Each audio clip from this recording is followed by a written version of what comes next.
You're just going to raise your hand? Okay.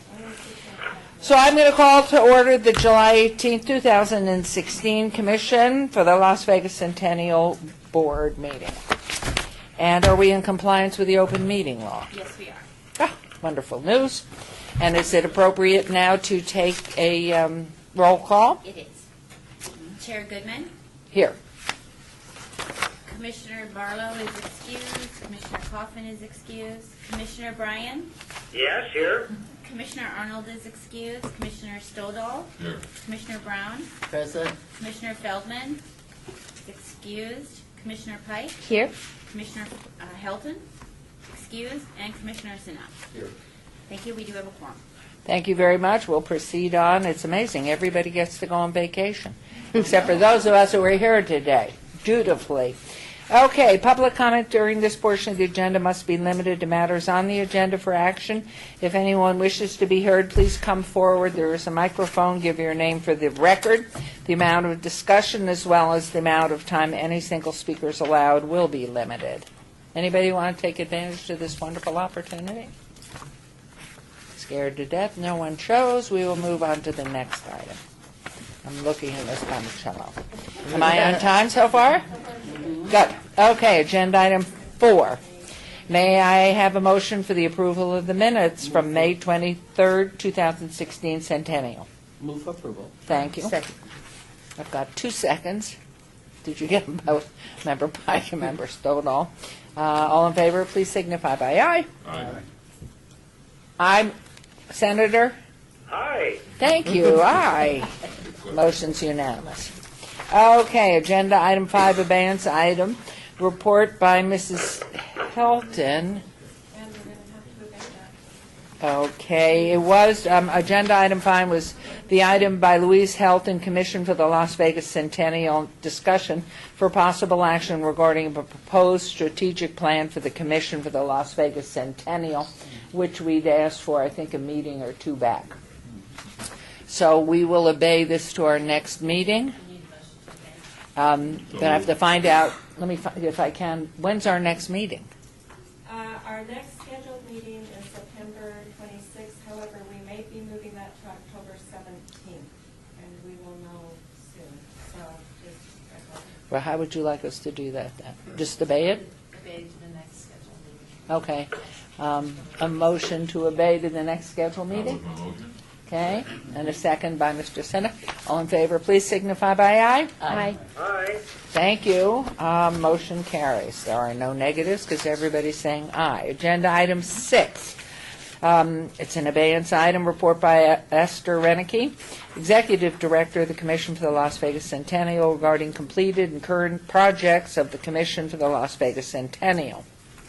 Mayor Goodman and members, my report, which we made from last month because we ran out of time, was to let you know that we've got 2 really great projects that have been completed. But Esther, can you speak up a little bit, please? Sure. Both applicants are here today to make their presentation, so I won't talk about it. But I also wanted to let you know that I now have a really great contact at DMV in Carson City, and Jackie Cobb, and she is working on running a report with all of the information that we have asked her. So I'm hoping by our next meeting, our next scheduled meeting, I will have a full report on not only the Centennial license plate, but on all other license plates that are currently out there. So you are going to be obeying this, and do we need a motion then? That is my report. That is yours? Yes. I'm sorry. Are we on Yes. number 6? Yeah. Yes. Yeah, so that was my report. We've got the 2 applicants here that are giving their final reports that I was going to mention last night. This is the Senator. Am I missing something? Isn't that to be a report on all of our current and completed projects, or am I missing something? That's correct. So, I know, I am not speaking loud enough. Last month when we obeyed it, because we ran out of time, I was going to give you a report on the 2 projects that have been completed, but the applicants are actually here and they're on the agenda. Okay, I'm this sorry. month. Go So, ahead. yeah, so they will be here presenting it. So it made my report really quick.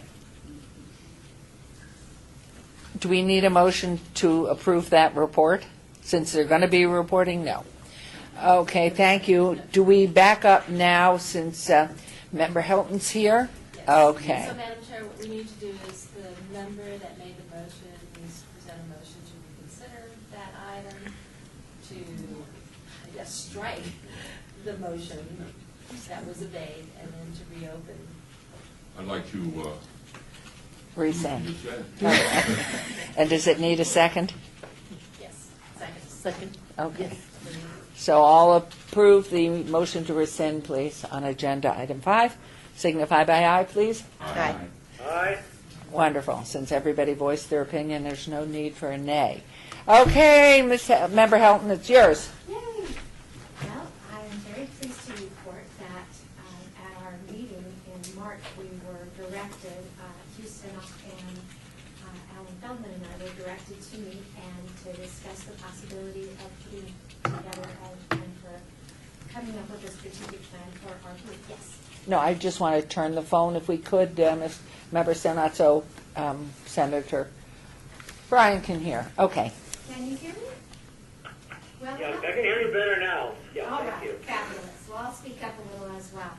So we had the good fortune to meet and have a very good discussion, and we came up with a recommendation to this body that we set aside some time. We were recommending at least 4 hours that we would meet with a facilitator to lead us through a wonderful exercise that would allow us to come up with a strategic plan for going forward, how we would want to make the funds from the Centennial license plate available through grants so that we have actual goals and ideas of what we want to accomplish with the money, so that it won't just be, we felt that we had at one time had a very clear direction of where we were wanting to go when the Centennial was the main focus and having that great celebration. And since then, it's sort of not been as direct as we would like. So that's our recommendation, is to find a strategic planning facilitator and hold an exercise. Would you like suggestions Absolutely. or a pool of suggestions? I have one, if I may, and I don't know if it's appropriate at this point, but a gentleman that used to work for us here at the city is a consultant now on his own, working with long and short range planning for a lot of the nonprofits. His name is Brian Knudsen, as one, Knudsen, and but I mean there are plenty of others. Whether it would be, but I don't know if you want somebody as sophisticated and data-based as Jeremy Aguero or Poonam Mather. I mean, yes, please. just a quick question. Where's the money going to come from? And if it's going to come from us, does that fit into the NRS? Can we spend that money? This would be for professional services, so depending on the amount involved, I think the best thing Frank has helped to do is to work with city staff to get a range of what a consultant would cost to do the strategic planning and to what extent you want I think strategic you're talking planning. anywhere from $5,000 to $10,000. So And we're looking at $2,500 to $5,000. So professional services of that range would not. That's what he would do it for. Go through He's the so whole smart. local government purchasing. This is I couldn't hear. Legally, can we do this, Terry? I guess that was the question I think Bob asked. Yeah, to spend Centennial money on a strategic plan. It would be Right, for that's what I thought was your question, Bob. And We currently have allocated up to 10% of the Centennial funds for administrative costs, so it can come out of administrative. This will help We could use facilitate this for the professional furthering services, of and your Gary mission suggested that we to appropriate promote expenditure historic of our preservation. Okay. I think it's a great idea. I just want to make sure that we, under the NRS, that we would be able to do that. And the second question is, Do we have to advertise it too? Are we obligated to advertise it publicly? You can advertise it publicly, you're not. Are we required to. obligated? Okay. You're not required so to, then the but question is, that- what is a deliverable? There's a lot of different ways that we can have, simply have a facilitator, that we have a bunch of post-its and we Play the all throw game. our ideas, or are we going to ask that person to interview each of us, have the 4-hour meeting, take that data, look at the NRS and come up with a recommendation for a strategic plan. All of them are okay to do, one just costs a little bit more, that's what I'm saying. The range I've seen is from $5,000 to $10,000. $2,500 is relatively cheap. I think it's a good idea, I just want to make sure we got it. 2,500 to 5,000. The person that I queried to see what our budget item are, you know, if we were going to make a motion for a specific budget, I reached out to Stacy Wedding, who is also a nonprofit expert for leading groups through strategic planning sessions and things of that nature. So that was the range that she gave me. Might I make a suggestion that we as a body charge members health and Arnold, was he Anya? And Feldman, the three of them, to make a selection and have them create what you want out of this and how you want it, then submit it to the 2 or 3 or names that we could submit, and pick one, or bring a recommendation back to us and get it going. What do we need, I mean, what's the cutoff point for, I mean, how much money are we going to say that, is somebody going to bid on this? And it would be how many hours. They need to say what they want out of this. Yeah, our considered opinion, when we were talking about this, is we would just have the one session, and they would elicit our responses, and then be able to put that together into a plan and bring it back to us. Okay. Had individual interviews and just, you know. I still think it's, I mean, I don't know if we're going to get away with, $2,500. I think it's going to be closer to 5 to 8, and if it's that kind of money, is there more of a formal process? I would think that the committee would need to come back to the whole commission with the proposal of the consultant, so that everything can be vetted out, see if the dollar amount is appropriate for the commission, or if we have to reduce the services of the strategic planning consultant to make it more cost effective. I just think at this point we don't have enough information as to the depth and that you want to get into the strategic planning. Again, I'm not opposed to spending the $5,000 or $8,000 or $10,000, because we're talking about millions of dollars that's come through and is going to go through this commission, and to have a top quality strategic plan that is actionable and not some pie in the sky is really important. So, Well, since Member Helton was behind the fact that we have this, it would certainly seem logical to me that you create what you want to get out of this, or what the committee, maybe even ask the committee, the entire commission, to give you what they would like to see out of it, then create what that is, and that's how you'll know how many hours need to be spent, and then what the cost is going to be, what the cap is going to be, that we don't want to spend more of that. so we could simply send ideas to the chair of that committee without communication back and forth, just send in. Recommendations. And then Member Helton. might I also ask if Terry would be a staff person that's assigned to this committee then, because Terry's input would be critical to this, I think. I serve as legal counsel for the commission, so I will be there at your service if you need to contact me on anything, stay in the call or meet with me, and I can give some direction. Hopefully that's to the process of selecting a strategic plan consultant. And I would like to make an offer after I introduce back to the mayor's office, right over there by the door waiting to run out, is Zach Bucher, who worked as an intern for my husband, and then a couple of years in the mayor's office. And he's back for us, replacing retired Trish Truesdale. And I'd like to volunteer you to be, oh, see, is that sweet? So if you will give your card to, and Member Helton, you are the chair, correct? And it's, and Feldman and you. I guess I know. No, or Hugh, but I think it's easier, we go one point guard, and so he can help coordinate that. Would you accept that, please? Okay. So do, Just a matter of clarification, this is a working group, really need to just collect information and Yes. ask what to do for strategic planning. It's not a bona fide committee. Correct. correct. Really is. Correct. Yes. Yeah, so there is no chair. Well, just to make it easy to call one person rather than 3.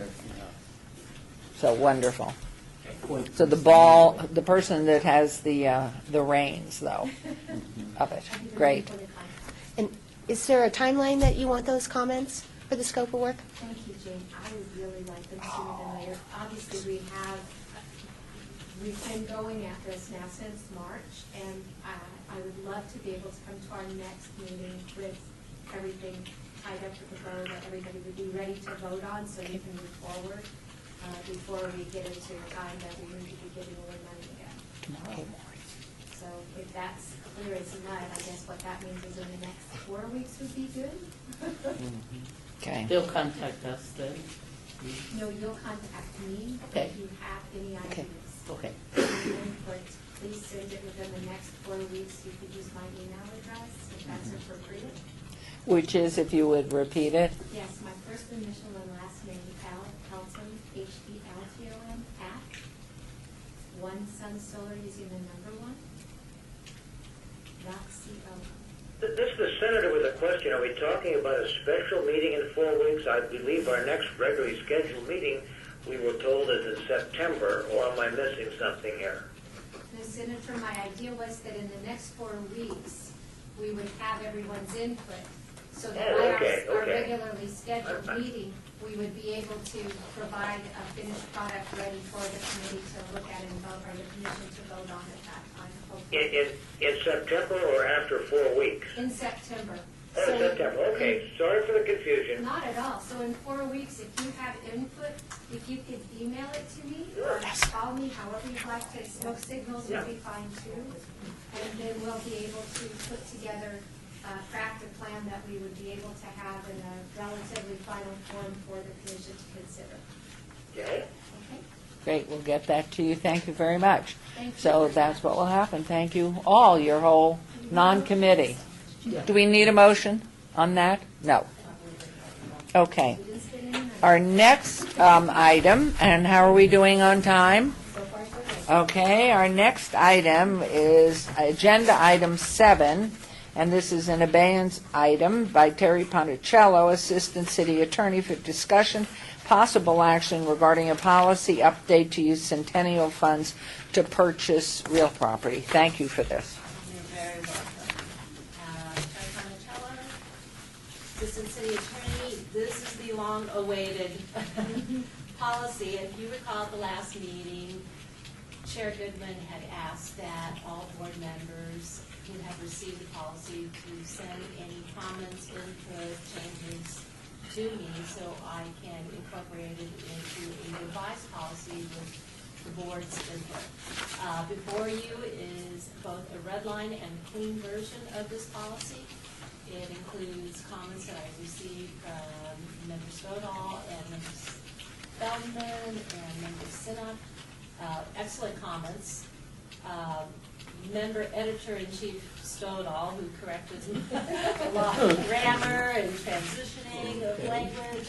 I put his comments in. He also noted that there's another historic designation called the National Landmarks Program, National Historic Landmarks Program, which I included that instead of just being on the National Register of Historic Places. And Alan Feldman also submitted comments regarding insurance, indemnification, limitation of liability, and assignment of the Centennial Commission's interest should something happen to the Centennial Commission. They're all excellent comments. So with that in mind, I'm here to answer any questions. If not, I think we've vetted this quite a bit. Mayor, could I ask a question? I don't want to interrupt the flow of Terry's presentation, so just whenever it's convenient, I have a question. Please go forward. Yeah, well, let me ask you, Terry, you're our counsel and are familiar with our operation. As I'm reading the statutory authority in your proposal, there's at least some question in my mind, as desirable as I think it is to purchase property, I don't see that language used in the statutory citation that you've included. If you, based upon your analysis, believe that we do have the statutory authority, I'm certainly going to yield to you, but I just wanted to be clear in my own mind that that was, in fact, your view based upon the NRS that you're citing. Yes. Senator, the NRS that you're reading has to do with the creation of the license plate fees. And then the Centennial Commission itself does have the authority to hold property, to actually be a fee holder, leaseholder, whatever. Can you pull a little closer to you, Terry? I'm having trouble hearing you a little bit here. Thanks. So based on the reading of the statute being for historic preservation, purposes, and also being the Centennial Commission, and also our office had come up with an opinion back, I believe it was, it had been at the Huntridge Days, where we I don't know said. if you're wrong, Terry. If you're of the view that we have the authority, as far as I'm concerned, I'm going to rely upon your wise counsel. And this authority that was cited here just didn't seem as clear to me, but you obviously have a broader view of this, and I certainly don't intend to delay or exceed the time limit that the mayor has announced. So if you think we've got the authority to proceed to consider purchasing, I'm fine with that. So don't let me delay anything. Yeah, and Senator, our office did come up with that conclusion. These policies are broadly written, so it's not just to have the commission be the fee holder. It actually provides a framework and guidance for the commission to consider when these type of applications come before the board. Great. Well, I'm fine. I'm fine, Terry. Thank you. Can you, if I may ask, Terry, walk us through that process that happened of the purchase, the recommendation for $1 million to purchase the property either adjacent to or under the Huntridge Theater? Where and how does that fit? Okay. Let's assuming it's alive, which it isn't. It actually has lapsed. Right. A request was made, not by the Huntridge Foundation organization. It was made by the City of Las Vegas Economic and Urban Development Department that wanted to go forward with using $1 million towards the purchase of the fee, the land only, but not the improvements. Okay. That was so it was going to be a combination of interests involved. So you're going to have the land versus the dirt versus the buildings. And at the time, that was how the city felt the city's interest and the commission's interest would best be protected, instead of giving the money to the organization to purchase the land. And everything was fine as approved by the Centennial Commission. However, because it was $1 million, the Centennial Commission is required to take an allocation of that amount to the City Council for ratification as a checks and balance per the city's operating agreement. The Centennial Commission never took it to the City Council for approval because we subsequently found out that the owner of the property was not in favor of that type of arrangement. And from there, we held on to the monies for a certain amount of time. And the Huntridge organization, which actually had, I think they were in escrow, that escrow had lapsed, and thereafter, nothing came of the transaction. But assuming the latter part was not there, this could have gone through under this new proposal here. Correct. Okay. I have a second question under 4, because it's also in line with the Huntridge proposal, which at the time was not a 501c3 not-for-profit. It was proposed by a for-profit entity. In F of number 4, with a question mark, it says, and these are factors for considering a Centennial grant to purchase real property, building, structure, or improvements. F, how and by whom will the property be used? And redlined underneath, will it be for public use, nonprofit use, charitable use, or private use? Now, would we be validating that we could see a private use, a for-profit private use under this? That subject actually came under discussion at our last meeting. And there was feedback from some of the members of the board saying we should not absolutely preclude for consideration of private use, just because of how the nature of a real estate transaction can be. I'm just going to throw out there, and without thinking of gaming, but the first casino in the city of Las Vegas was Golden Gate, or whatever it was called before. And that is an old building, it has historic designation and so forth. What would happen? Would there ever be a nonprofit involved Right. with the use of that property? Probably not. But if there was something there, I don't know if it would be a sign, a landmark, or something that the Centennial Commission would have to be involved, would be considered to get involved with, that is private use. Okay. And that is just a hypothetical. It was one there, for the record, that we emailed back and forth as well, the issues that I had, and it's almost a weighting issue to some degree. F says how and by whom, so it's a question. These are things that, this is a factor. And if it's privately, for private use, then it's really going to have to hit a high bar. I mean, it's really going to have to be something that the public would say, that really makes a lot of sense.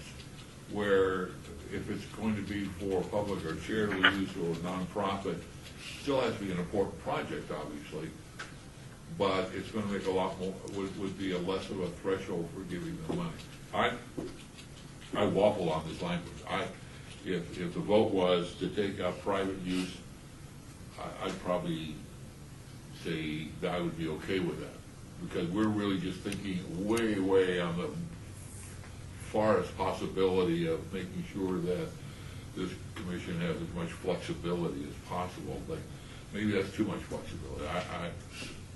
Maybe we need to limit it to Public, charitable, and nonprofit. although I'm not sure the difference between charitable and nonprofit. I would hope that charitables are not. What is the difference between those two? There's different subcategories of what's a charitable use. Voice club, Okay. something like that would be a charitable, even for that matter, churches, but we won't get into that. And then nonprofits are clearly nonprofit organizations. The other thing, Mayor, I want to bring up,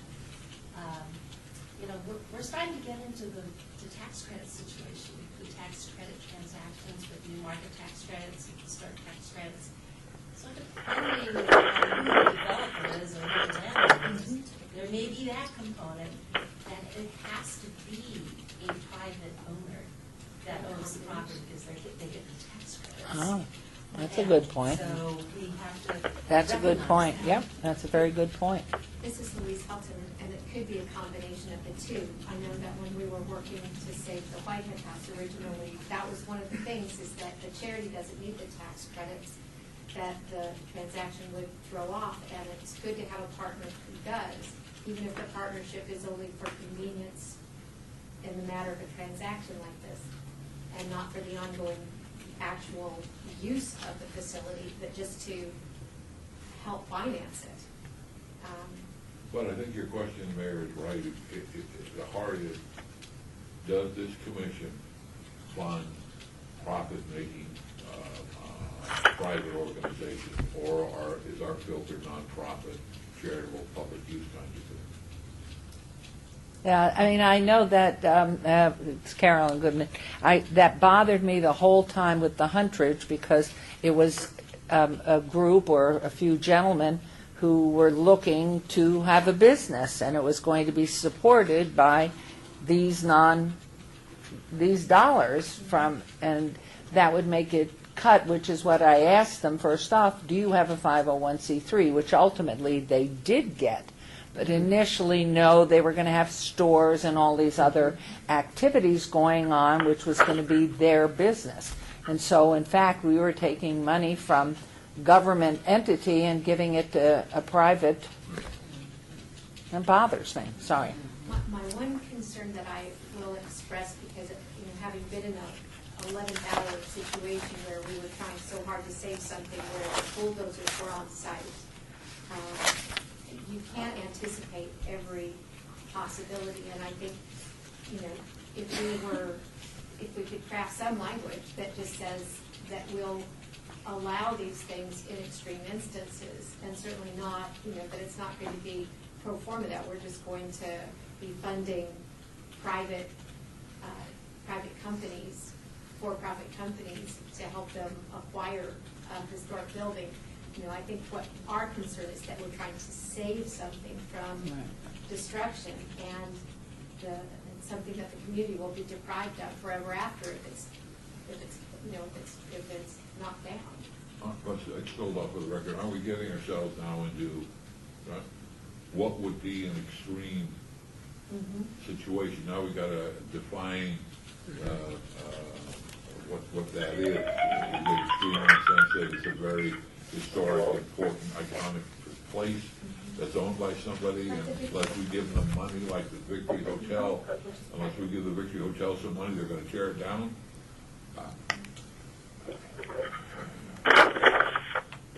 There's nothing wrong with we take out or private use, and if that situation comes up, we can always amend our language. Terry Ponatoli, yes, you may amend this policy as it moves along. Policies are not. Okay, I'm going to make a motion then to just to move this along, since you've given us that opportunity through that, if we do it, because we can amend it, you have said, that we remove or private use from it. Makes it clear, simple, and that's my motion. And I need a second. I'll second. Okay, all in favor, please signify by aye. Aye. Aye. Opposed? Motion carries. So now we need... Mayor, the senator very rudely interrupting. As I explained to your assistant, I need to leave for another appointment, and I apologize, but I think you'll give me a pass, Your Honor. Right. Absolutely, and Saved by the Bell, because member Helton arrived, which was wonderful. Good. So Your timing blessings has on always you. been good. Thank you so much. Thank you for doing this. We are so appreciative. So now we need a motion. Is there any other part of this that needs discussion, or do we need a motion? We're approving the entire thing. Oh, with that, I thought you I just struck private use. I make a motion to approve as amended. Okay. All in favor, aye? Aye. Opposed? None. Motion carries unanimously. Thank you, Terry. Great work. Big thank you. Right, it is, and thank you for all your input. Oh. And just one more, I know that we kind of beat this one quite a bit, but the last legislative session, the special, they really started looking at license plates, and they are looking at policies and procedures as to how an organization uses the license plate money. So I want to make sure that we're prepared. This was one area we were not prepared. Well, and I would like to add to that point, again, Carolyn Goodman, that as we're moving forward we've just gone ahead and made a recommendation from the Southern Nevada Tourism Infrastructure Committee to the governor. The search for dollars, obviously we're looking at the LVCVA expansion, which we've already made a recommendation, but we're also looking now at the possibility of a stadium, and so they're looking for every penny they can find, and if we're not using our money properly, we may find that stolen, because the film tax credit money, $90 million, which was a 4-year pilot program, disappeared into Tesla. So that went. So it's good we do this well. The last session, the legislature amended the NRS to declare that 50 years means historic. And just for the record, it's been 50 years since the Raiders won a Super Bowl. Please make sure that is wonderful. So 50 years is historic. I love that. That's great. Okay, agenda, or how are we doing on time? Agenda item 8. So barely squeaking along. Okay, we're squeaking. This is an abeyance item. Discussion for possible action regarding a grant request in the amount of $450,000 presented by Jorge Cervantes, Executive Director of Community Development, on behalf of the applicant, David Bowers, Public Work Director for construction of additional neon signage to be placed on Las Vegas Boulevard Scenic Byway, as well as an additional allocation request in the amount of $50,000 annually for ongoing maintenance. And time to swallow. Christina Swallow with the city will make the report, please. Hi. Hi. Thank you for having us again. I think this is our third time here with this, and the first time you sent us back to sharpen our pencils, and then the second time you sent us back to end with some questions. And so I'm back to answer specifically the one question that was reported back to us, which was, where are the signs coming from? So there are 6 signs between the 2 neon signs projects that we're working on right now. There are 6 signs. The exhibit that was just distributed to you shows their originations as well as their future location. The green line with sort of a star at the end of it is where it points to where the sign was originally located. And the black line points to where the sign will be installed along the Las Vegas Boulevard. You'll note that 2 of the signs are sort of off the map, and we've indicated where they were. The first of those, as you head from the south from Sahara, is sign 14, and that is the flame.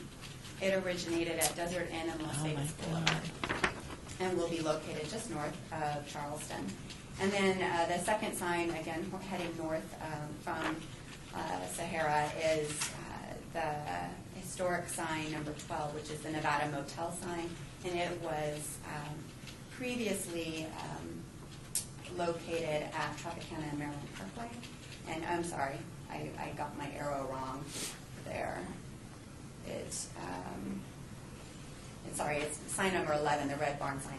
And it was previously located at Tropicana and Maryland Parkway and will now be located just north of Clark on Las Vegas Boulevard. So 4 of the 6 were in the city and relatively close in proximity to where they'll be on the boulevard, and the other 2 were located in the county. Wonderful. That was the outstanding question that I understand was remaining. I think, too, we had discussion, but I don't know, and thank you for this report, Christina. We got into a discussion about we wanted maintenance ongoing monthly, and did we, in fact, allocate any funding for that? And I'm not sure, because to have the signs and have them. So we're not asking for the funding. For the capital funding, we found another way to resolve that. We went back to the drawing board and looked for other ways to find funding for that, recognizing some of the concerns that have been expressed. We went for the capital, and for the maintenance, we're still working on ways to address that, and are trying to find a funding source for that. Because that's wonderful news, but I think the most important thing is that they shouldn't look with the lights out. If we're going to have them, they need to be kept up on a regular basis.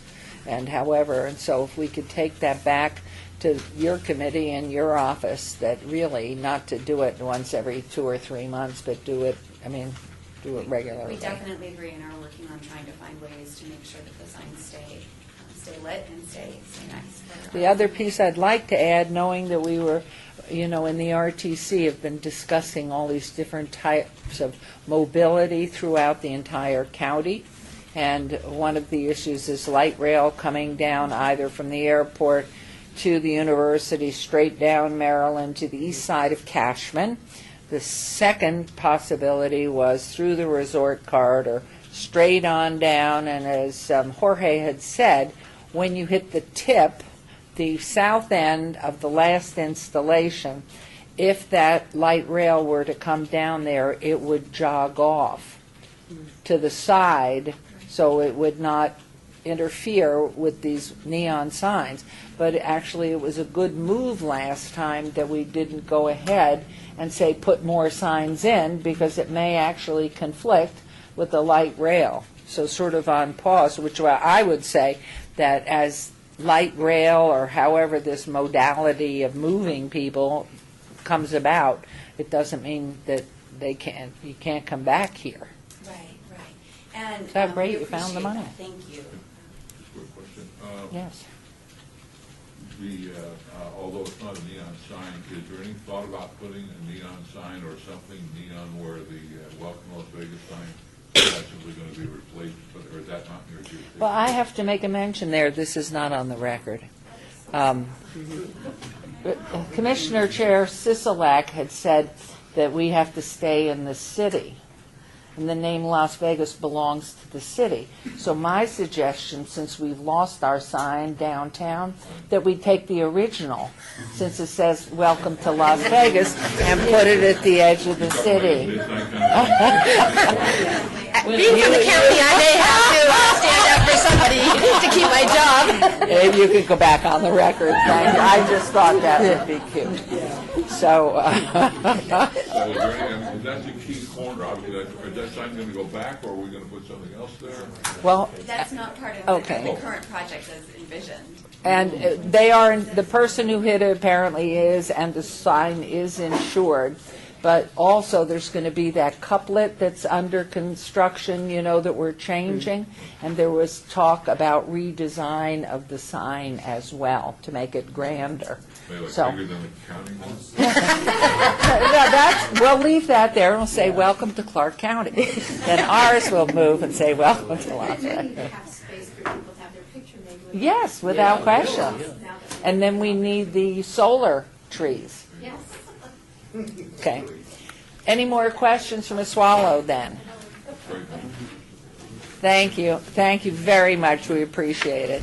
But please, if Jorge will keep us up to speed on the traffic, on the couplet, on the signage, and then the signage that's going to be down at Sahara and Las Vegas Boulevard, that sign. Thank you. Thank you. Are we on time?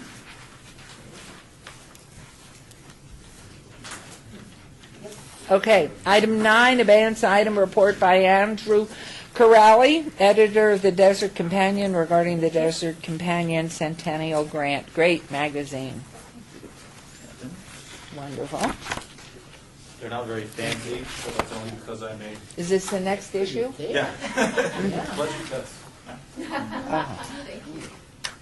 Oh, wow. Look who wrote that. I almost just closed myself on that. Just as an FYI, for the record, I did not vote on this. And Oh, is that right? indeed, on top of that, I didn't get paid for this either. The main thing is, did you get paid? I'm joking. Oh, yes. Ah, Andrew Crowley with Desert Companion, I'm the editor, and I'm here just with a recap of how we spent the money. We applied for and received a $14,000 grant in March 2014. Comparatively modest, but we were actually able to do quite a bit with it. So I just wanted to, A, thank you for approving the grant, and just quickly go over what we were able to do with the funds. I'll kind of dive into the packet in a second, but I'll just give you a quick overview. So that grant actually covered about 15 months worth of coverage of doing history stories. We started spending the money in August 2014, and it lasted us all the way until November 2015. And so this money was, sort of put in a special bucket that we would draw from whenever we did stories regarding Southern Nevada and Las Vegas history. And this paid for about 15 projects over that time. And we were able to do everything, and this is reflected in the packet, everything from kind of traditional sort of deep dive history stories. In the packet there's a story about two of the sort of seminal Las Vegas nightclubs, the Red Rooster and the Meadows. I had to look at Bob to jog my memory. We did an illustrated history issue, which is always really well received. It represents one of the highest pickup rates of any issue. We basically just hire a bunch of artists and have them interpret different sort of historic stories about Southern Nevada and Las Vegas, everything from personal reminiscences to interpretations of ancient prehistoric events. And also we included book reviews as well, so we review a lot of history books. So the breadth is pretty significant. To give you a sense of the impact that those stories had and the money had in paying for those stories. We publish 50,000 issues a month, half of which are mailed directly to members of Nevada Public Radio. We have about a 1.5 pass-along rate, so that means that each person who picks up the magazine passes it along to somebody else to read, and then about half of those people pass it along to somebody else. So for every month, we've got about 125,000 readers. So those history stories are being read. And furthermore, in our internal surveys, we pretty regularly poll our readers just to get a sense of what they like and what their preferences are. And as educated, invested Southern Nevadans, they really appreciate history stories that illuminate the Southern Nevada experience. So on a purely kind of survey and anecdotal level, means a lot to them. So that's kind of the recap. So it was money very well spent, and I don't know if this is the place to ask, but because this is kind of different than what the commission typically funds. I know the commission does a lot of restoration projects or funds events, but I don't know what the history is of funding editorial projects. But it meant a lot to us and it meant a lot to our readers. So I don't know if this is the place to ask if there's like an appetite for doing entertaining an application again. Is that? Still off the record, be interested if simply said to commemorate and preserve the history, and it would seem to me that would fit into that category. Absolutely. You want to move the application Submit it. All right. So any questions? No, I was looking at the edits, not cartoons, but the graphic one. Each time they come out, we were looking for historical, factual errors, and they're pretty right on target, even though it's kind of a different way to report the history. Yeah, there's definitely a bit of interpretive backspin, but yeah, we also, of course, remain factually accurate. So we're doing the illustrated history issue again this year, and the theme is, you guys are going to love this, it's going to be called Heroes and Villains. So it's going to be kind of a sort of an artistic look at the heroes and villains of Las Vegas history. So I'll leave it in suspense as to who's the heroes. Yeah. Thank you very much. We appreciate it. Well, we enjoy it. For another magazine. So Right, really we look appreciate forward it. to it. Thank you. And thank you, Member Stovall, for another great article. Hope you get a chance to read it. I'm taking it home. What do you think? That's what we do with these things. Okay, agenda, that was a report only. Agenda item 10, we have a discussion and possible action regarding a grant request in the amount of $1,650 by Ruth Rauma, President of Friends of the Fort, for an appraisal for the purchase of an original painting by Bradley Giles of the Las Vegas Mormon Fort titled Las Vegas, July 4, 1855, for display at the fort. Julie Davies, Vice President, will be making the request. Hi, welcome. Thank you, Ruth. I was called out of town due to a death of a family member. Oh, sorry, our condolences, Yes. please. Now, the painting here, a lot of us who live in the valley don't know that we have roots here. I was one of those until I was at the fort. And I found that one of these guys who's standing in this painting might have been my ancestor grandfather. This has changed my perspective. It's also changed my grandson, who said to me, my great-grandpa didn't have an iPad, but he had a cool wagon, and he made a fort out of mud. Now, this broadened his perspective for the rest of his life, to have this historical glimpse into what it is. So we thank you for all your work to preserve the history of Las Vegas. Now, I think I understand from Ruth that there's been consensus that this painting, this is only a portion of it. It's a 60 by 30 painting that was developed by the artist who dove into the journals of the early settlers and created a glimpse of what we would see in 1855. Now, this would be a great addition to the fort, a museum. But I understand that you'd like an appraisal. We found this to be a little difficult because historic-based appraisers are few, if none, in this area. And Mr. Giles has only been doing huge murals for the last several years, but we did provide some receipts, one from Senator Harry Reid, who purchased one for $10,000 many years ago. And then we have one in the fort that was purchased for $12,000 11 years ago. Now, neither of those paintings included the ability to make prints and postcards, which can be a valuable inclusion into the purchase package of it. So that is what we found. We also have received letters from art experts who say that they believe the valuation is reasonable on there. Now, there is an appraiser who can do an appraisal that we understand you'll accept. She mainly does modern art, and her fee is $1,650. That's a lot of money for the Friends of the Fort. We're doing an event this Saturday. We'll have hundreds of people come, but we'll have to sell a lot of root beer floats to make that much money. And so we're asking for your help.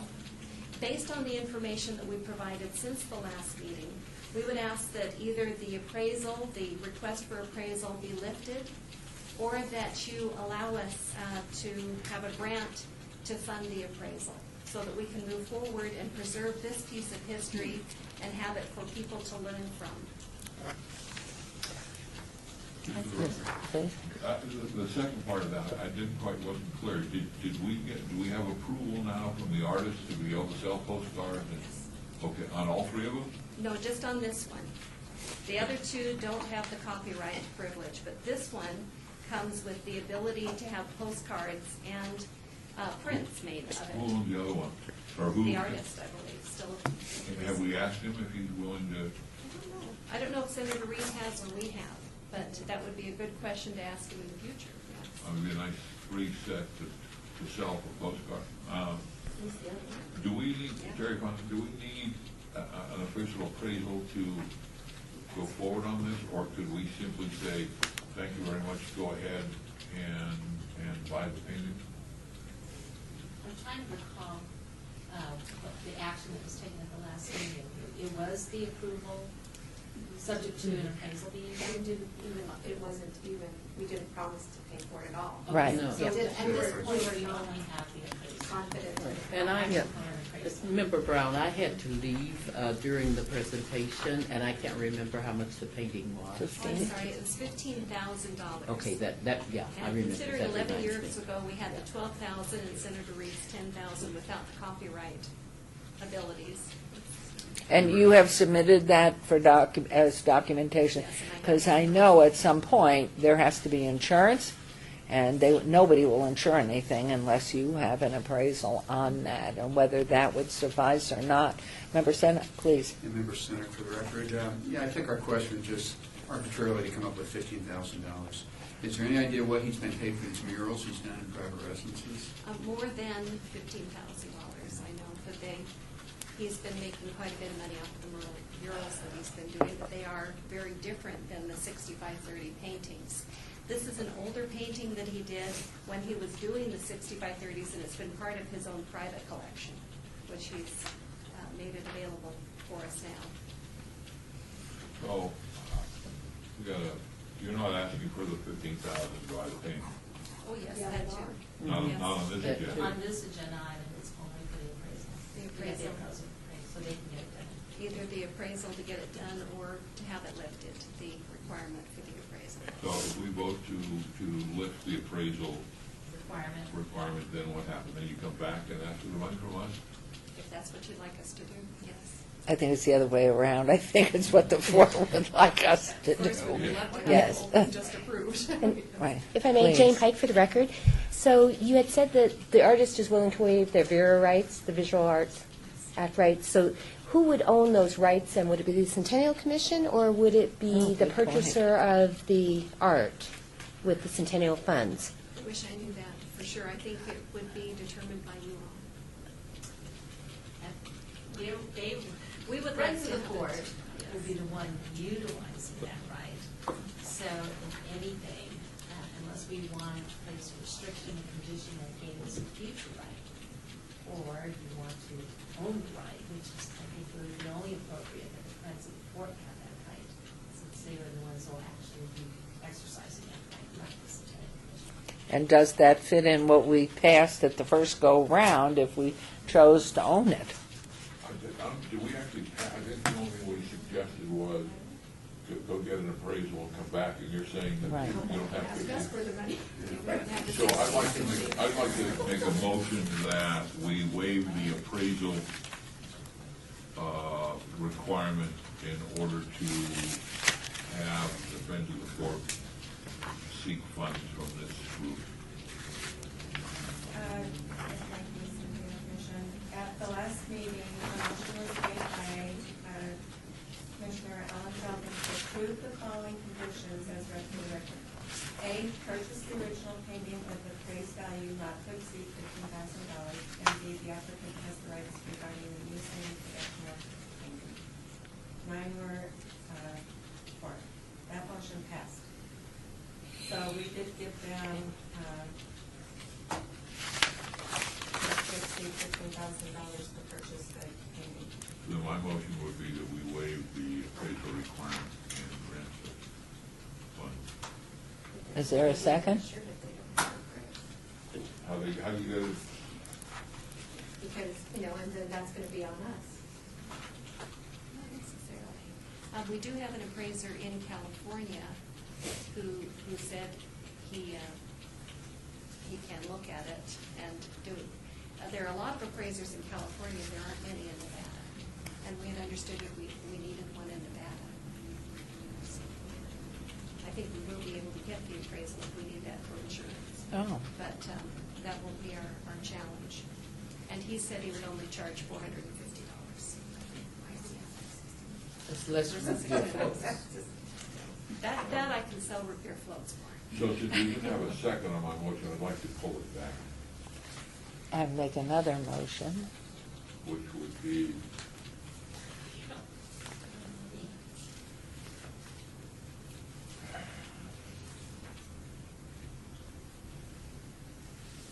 I think you're correct. I mean, I think it needs to be an appraisal. Did we say in the motion that it was actually in Nevada? We didn't. No. And in speaking with. She might have misunderstood. Yeah. If we were going to give the $15,000 grant, that it was more value. Still up for the record, can you Yeah, afford I it? think that direction came from Nancy in the Office of Cultural Affairs to get an Nevada State. I think Nancy had provided a lot of help with them. So I think maybe that would. But you can get an official appraisal that would be work for an insuring the art for $500 or less. That is my understanding. Again, How pushed are you on? How pushed is the artist on time to getting this thing done? well, the artist would like to have an event in August to give us the piece of art and we would want to have a reception then. That is when we had looked into it. And if we don't get an appraisal, what's going to happen? If it's not insured, what's our liability? Well, we wouldn't have any way that our rights would be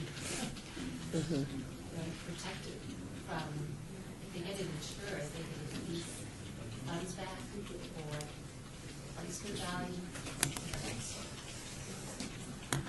So we require other grantees to get insurance. I don't believe we've ever had a transaction to purchase a painting, other than there was one done back in 2005. And there was a contribution from the commission as part of several different donations for the one that's in the fort right now. Is that insured? I don't know.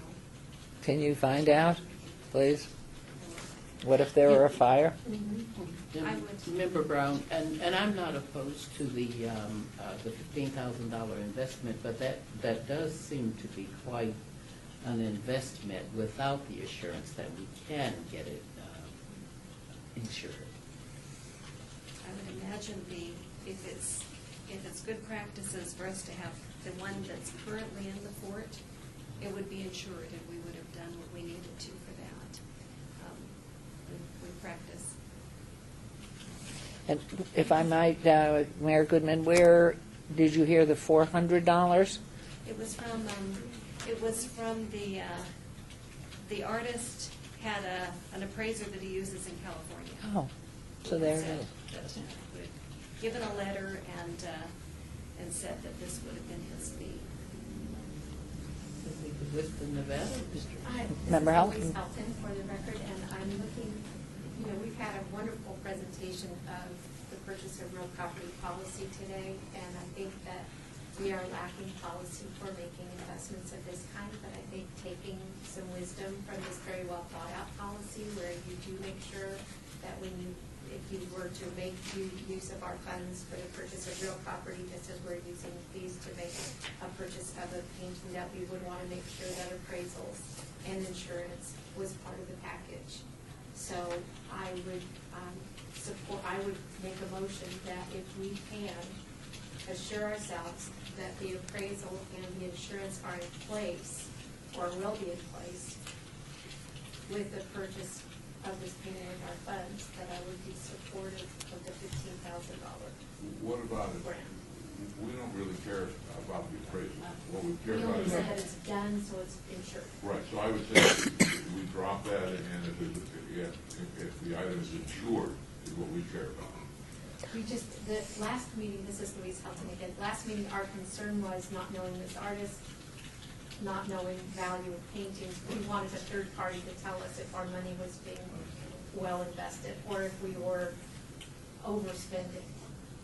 I mean, it could be that we're getting a heck of a deal. We have no idea. So our idea was to ask for the appraisal so we could be assured that we were making a good investment. I'm just looking today at our considerations of insurance and appraisals, especially in light of this good policy, that we probably should extend it for, because The 50,000 fundamental for reason paintings that, is a lot. the fundamental reason we have this on the agenda is still the same. That we want to make two things. One, make sure this painting was worth around $13,000. And secondly, maybe more important, because is that it's appraised but to be insured. And then we sort of put somehow a caveat or an asterisk that it be done by a Nevada appraiser. I don't think we have to formally lift that, because that was not part of our formal. So if you can get, and you can afford $500 from root beer floats, you think you should be able to do that rather than the $1,600? Would you be able to Appraisal afford? from someone in California, Yeah. would that be acceptable? Or New Mexico, or Arizona, or Utah. Yeah, as long as they're an accredited appraisal and not just asking a It's supposed to be friend. an appraisal in Palm Springs, at a gallery in Palm Springs. Okay. And that was the one who told him that. Chair Monticello, what you could do is, to lift the motion on the request requiring $1,650 for an appraisal. However, on the condition that Friends of the Court obtain an appraisal in the amount of whatever, $500 Well, that they are responsible for for it. insurance purposes. Okay. All right, I think that was the exact wording I was going to come up with. Could we add his word of accredited appraisal? Unaccredited. Accredited appraisal. Good. And then if A equals B, then we'll give them C. Yes. And if those are met No, by, it's already been approved for the grant. oh, by our So last it's really meeting. up to you to get this afternoon, tomorrow morning, is get the appraisal done and then get insurance in time for whatever August deadline is. We can get that done that And we quick. can just submit that to you all. So the word accredited is attached to the word appraisal. And your combined motion, therefore? Okay. Okay, is there a second? Oh, okay. All in favor, please signify by aye. Aye. Anybody opposed? No. Thank you very much. We'll look forward to hearing it. If you'll make sure you get back to Esther so we know what's happened. Thank you. Okay, item, Also see if you can talk to the artist and give you rights for the postcards for the other things that do. and I would suggest you speak to Senator Harry Reid and ask him who appraised his. Did he get it appraised? And also find out that the painting that's already out there, is it insured and appraised? Because you'd hate to lose it, yes. If it would come in at 12,000, is that what we're giving them then? We're saying what if? Up to 15,000, what I think. Up to 15. So not necessarily 15 if the appraisal. Oh, yes, so if the appraisal comes in 12, please get back to us. Good point. Thank you very much. Okay, agenda item 11, we have a report and Parenti Forgotten Song Foundation, Inc., regarding the grant previously approved to fund Midnight Muse, the film. Hi. Hello. Actually, we're going to go back to the other one because I never came to do completion there. Okay. So we'll make this fast because Esther told me I had to be fast. So there we go. I'm going to pass this around. There's one for this and one for that and one for that. How's that? First of all, thank you. Thank you very much. It was a journey that I told Esther on many, And our many logo. times. Oh, and did I do that? Yes. Okay. I'm going to read through this briefly because I know time is important here. I've been to too many Thank you. meetings. First of all, grant number 1, we'll just call it for the sake of easy. Finalize the reprinting of the collector's edition of the Midnight News book, which I did drop off to all of you. Yes, yes, Okay, thank in the you. back, you have your own little thank you that will always be there for everyone to see and know who you were. Okay, thank you again. Thank the you. next one There you go. is we finalize the remastering and the re-editing, the remixing, and the new arrangements of Midnight Muse, now called Las Vegas Milestones in Music, because of funding and the cost that it takes to do all of the licensing for standards. I only was able to muster up enough for 500 copies. Even though I had a little overage, this gentleman pointed out, it wasn't enough to pay for that. And CDs, as we all know, are kind of going to the wayside, so it might kind of equal itself out because I did have others left over from the first edition. So there you go. Again, inside, if you did listen or look, there is the notice in the back here of the acknowledgement from the Centennial Grant Commission. Yes, very nice. Okay, Yep, there you go. great. Okay, I aim to please and promise what I always come through. The next one, I don't have anything visual for you here. However, I did send the link to Esther and asked her to pass that around, was the 3 classes that we did with the professors at UNLV for the Jazz Studies program that we are doing our best to try to get across the entire world. But that takes time, and I'm getting there, baby steps. So what we did do was we posted it, we created a website for Forgotten Song Foundation. We posted those classes. You can register, take the class, take the test, and see if you pass. I was lucky enough to get Vincent Falcone on as one of the 30-minute interviews. 1 month later, a man was diagnosed with cancer. So these are why these things are really important. And for those that don't really know who Vince Falcone was, he was the conductor for many years. So I was glad to have that. Dan Falcone is also a brass player, and he plays with Celine, that's his son. And so I know just for their family alone, that will be worth something one day. We've only lost 1 member since this was created, and that was Tony Drake, who was a guitarist and the wife of Lisa Gay. And so we had a little tiny thing in the back of that film, and said in memory of Tony. And I only had to list 1 so far. The oldest member is now 94. He is still performing at Italian American Club, which is where I'm heading over to next, not to see him, and he still performs with Jeannie Bryan every other Thursday. Okay, lastly, that was pretty much it, and I had approximately $390 left over from grant money, which I'm giving back gracefully. Okay. Well, very nice. Well done. Fiscal manager, if anything. Okay. Wonderful. The next one is about the film. None of you have seen that yet because Esther just passed those out. I thought you had them. I've had it out for a while. This is the exciting part, because without this, I had all of this before, but without this, it meant really nothing because it wasn't getting out to the world properly. So we, with that, I had to create the foundation just for you folks, and we had a successful event at right up the street at Fifth Street School in May, and we raised $3,000 for scholarships funds for next year's Jazz Studies and Art program, and we gave out $1,500 from previous events that we did this past year and this year to give out at least 3 scholarships to students at CSN and UNLV. We had several events this year that we raised funds for, and we will continue to do that. We had a very successful event of all places at Anne Fontaine at Caesar's Forum last month, and we raised $2,000 towards scholarships. So we're moving. We're doing a red carpet invite, which I just sent out to all of you there. Please, you're more than welcome to come. I would love to have you there. And we are doing the release of the film there in the Origin Museum in their Grand Theater. And it's very limited seating, so I would need to know if you're coming, because I'm going to then open it up to the world.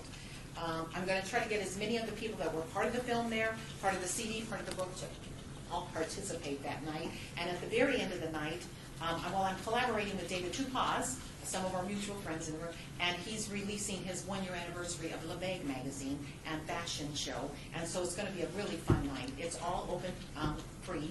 The only thing is it's no host bar, and that's about the only funds. And we'll be hitting your raffle tickets, but that's about our raffle tickets. The next thing is that we'll be going up to the cafe, and we'll be having a jam session like no jam session before, with all of these musicians that's been a part of the project. It's going to be fun. The next thing is I did submit this new version of the CD to the Grammys, and we only pinpointed 2 songs because they changed their rhythm and blues category. I felt we had a better chance at it than we did before 2 years ago, so I submitted Manhunt Blues and Polka Dot Shoes, and Manhunt Blues did win the Academia Award last year for Best Blues Song of the Month, and then we followed through when we won Best Blues Song of the Year. So we are now on 25 digital radio stations across the world. Wonderful. Advertising for that, our little city. The next one is we are going to submit this to film festivals very, very soon, now that it's real, and we're hoping to win a few awards there and get a little bit more out of that Las Vegas. We have other events lined up, and we'll continue to do that. And then the most exciting news, I didn't put that here, is obviously this month, July 20th is a big day, because that's when the Grammys announce whether I made it through the first pool, and it's also the day PBS is getting back to me to tell me what day in September we will actually air. So they have approved it, we're moving forward, but it's just whether they want to use us for a fundraising drive or whether they just want to feature us. They have a 3-year contract that I did with them, but I didn't want to go national with it because I'd so much rather sell it to History Channel or A&E. And if you sell it to their whole country, you have less advantage point of trying to negotiate a deal with that. And of course, always a portion of the proceeds go back to Forgotten Song Foundation. Nice. Oh, one last important thing, while we're at Springs Preserve, is they open their doors open to us, and we are now in their gift shop on a permanent basis, and they will continue to do events for us throughout the year. And we're also collaborating with Nevada State College in Henderson, and we'll be doing some events there also. Okay, so I hope I spent your money well. I thank you very, very much. And one last sad note, I was at a memorial yesterday for a gentleman by the name of Dr. Gene Redden, who was kind of well known in the Jazz Society here and other places. I found out he was doing a film himself, but it was more skewed to the African American experience of jazz from 1930 till now. His son is trying to find the clips. If I can make sense of what he's filmed and bring this back to the committee, I'd like to be invited back and talk to you about that in the future. Okay? Thank you. And we also had money left over from this one too, didn't we? We had a total of, I don't know, okay, combined resources. So thank you. Wonderful. Thank you. So let me- Congratulations. Sometimes it's really a pleasure to work with applicants, sometimes it's not, most times it is. But I have got to give her credit. She put her heart and soul into this, and there were times that she would call me that I actually felt bad that we gave her money. She was just, but she did a great job, and I think when you guys watch the film and listen to the CDs, you'll see that. But I think you did just a great job. There's no coincidence it's called Midnight News, because I cannot tell you how long I've stayed up at night working on this for the last 3 years. So thank How much you. was the grant? Yeah. Oh, 43,000 collectively. Between the two. 7, you made me come back. Okay, and I had a little bit money left over for legal. I kept it because I think it's not over yet. So I just kept a couple hundred just in case, and I didn't return that. But I did return the other. I'm going to be very honest. Okay. Thank you. Thank you. We look forward to it. Thank you. Congratulations. We love to see our money Yes, and, do good work. and please do come on the 4th. I would love to see some of you. I'm not able to. Thank you. I did heard. Thank you. There's no action needed on that. So again, Ann, thank you so much. Wonderful work. So it's very invigorating for us. If you all got them, let me know. If not, Yes. okay? Thank you. Our agenda item 12 is a report by Chase Boberg, the Senior Marketing Director, Professional Bull Riders, regarding 2016 Eldorado Rodeo. Hi there. How are you? How are you Thank guys? you. Great. Wonderful. Thank you. Is that our bull that was downtown? In action. Thank you.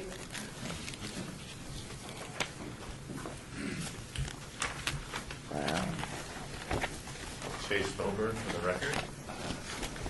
I am the Senior Director of Event Marketing for Professional Bull Riders, and we want to thank everyone for allowing us to come and speak to you today. We did bring a number of our executive team along. Sean Gleason, our CEO, who most of you met last year, unfortunately was traveling to Australia for our tour finals down there, down under, if you will. We have Jason Brewer, our Vice President of Local Regional Partnerships, Jeffrey Young, our Director of Marketing for the West, and Casey Lane, our Senior Vice President of Partnerships. We'd like to start today with a few recap videos that I'll play on the screen. One is a general recap of the event, and then the other is one of the many in-broadcast spots that we ran on CBS Sports promoting Eldorado. And I want you to notice Mr. Stoldall, 1934 in print everywhere. We'll fix it. We'll fix it next year. Every page.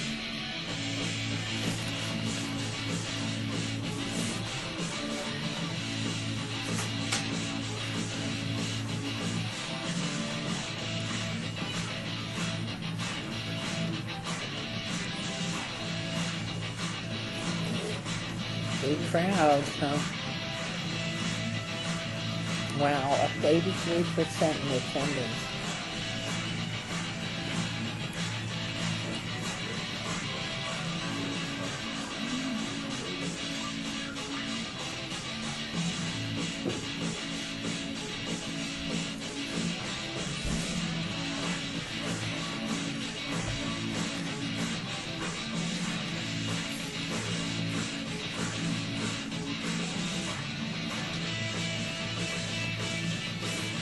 Wow.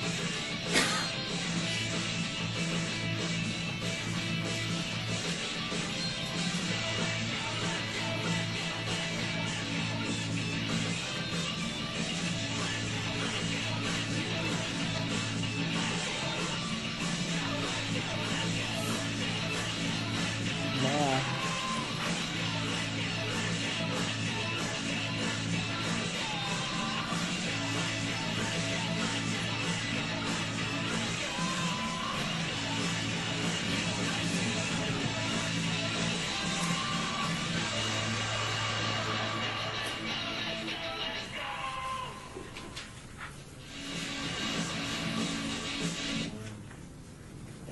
There's a sign. Great. Here's the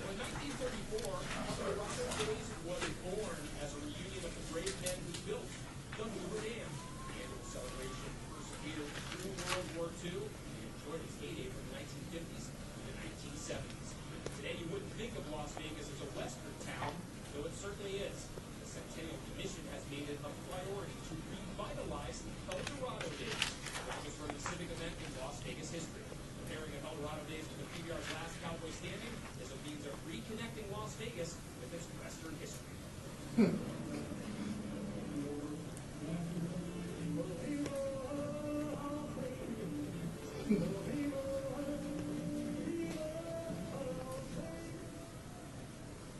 That's great. That was a piece that ran our CBS broadcast. Excellent. Absolutely great. I know we're a bit short on time, but I just wanted to kind of run through this deck real quick in the recap. If you have time. Just on the recap side, it was May 13th through 15th. We had 2 PBR events. We also had 3 rodeo events coupled together for Eldorado Days. So it's more than PBR invested $2 million ourselves into this event to put it on. And also, the money that goes to by the numbers, 2,000 people came to the event. That's through the doors on 3 days, whether it be to the each event individually or we'll go fast. I think you gotta take your time, because I got a lot of questions, so this is not gonna go fast, so don't worry. Okay. But speeding up. All right. Las Vegas Centennial Committee integration. You'll see on this page that we have the 3-story suite that we provided with the Elks as well in that suite. Logo included all branding and signage, and then logo included all in arena and big screen. These are shots on this deck for the actual event. The next page is Las Vegas Centennial Committee integration with the Fremont Street Experience. The kickoff event with the live bulls. We actually brought the live bulls like you wanted. Yes, We appreciate you coming absolutely. to speak as well. Mr. Colorado Days Las Vegas wall. So when you came into the entrance and you came to the event, there was a large wall that had the history of Colorado Days across it. So when you came in to buy tickets, everybody got to see it.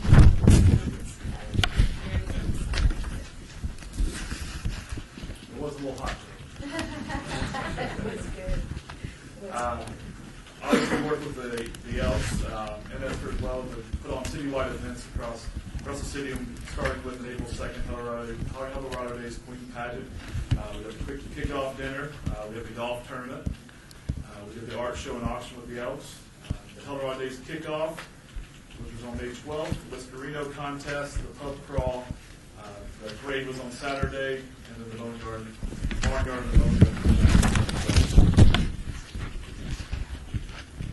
This next page is the Las Vegas Elks. The Elks produced the golf tournament, the art show, mutton busting, which we did mutton busting before the PRC rodeo event. Eldorado Queens pageant, and then the Whiskerino as well. So plenty of photos for Whiskerino. And I think Jim wanted to say a few words. Is that? No, that's fine. Go ahead. He'll go on afterwards, I think he said. Just wanted to note that we were the largest financial sponsor for the Elks and their ancillary events. We gave them sponsorship. We've been working with the Elks. It's been great. And Chase might come out there all the time, right? But we've been working with them, how to build these events out, how to make them better. We want to work with them next year in the future, really make sure that all our PBR fans are going to these events. They definitely have the PBR quality touch to them. So we appreciate all the Jen and their team's help, and it was great to work with them. Key learnings from the event, great event for us. I will note that we did lose $500,000 on this event, but we still do have a lot of promises of it. It was very successful in attendance-wise. I know that we can grow this. Our plan is to build this out and keep going and build onto our fan base. We'd love to know on the Centennial side on the investment level for next year, because we would like to start promoting it starting in August. We are announcing our 2017 schedule next week. Either way, we still will have an event in Las Vegas, but we'd love to announce and have the promotion of a full year to promote this event starting next week. Yeah, I think the important things to note in terms of the event last year and moving forward is, we loved the partnership with the Centennial Commission. We loved, being able to bring the Elks in and all the ancillary events that we had around the city. We think it does great things for the event overall. Obviously, as Jeffrey said, we invested a lot of money in this event. We didn't cut any corners. I think anybody that came out to the event or to any of the press conference or any of the ancillary things would agree that we put on an event that is to the standards that we have set for ourselves and for our brand, and that's what we will always do. We believe this event has a lot of potential and a lot of promise. To Jeffrey's point, the most important thing for the success of this event is to be able to promote the event through both the PBR World Finals and the NFR, which are the two biggest Western lifestyle events in the country. They happen in Las Vegas, and we missed the opportunity last year because we took a while to get this partnership put together. We missed the opportunity to promote to those fans. Our goal in this event is to have an event that is 50% attended by locals in the city as their own celebration, their own Western lifestyle and rodeo themed event that they get to come to, but that it's 50% tourism, that it's 50% of those folks who are either coming to our event in November, which will be at the T-Mobile Center, or that are coming to the NFR in December, and for them to schedule another destination Western lifestyle trip to Vegas. So we need to be able to promote this event to them this year during our World Finals and during the NFR. So that's why we have requested a fairly quick turnaround in terms of a decision. Okay, so that's the end of your report, right, for the 2016? So there's no action unless anybody has any? Well, Member Stolo's got questions.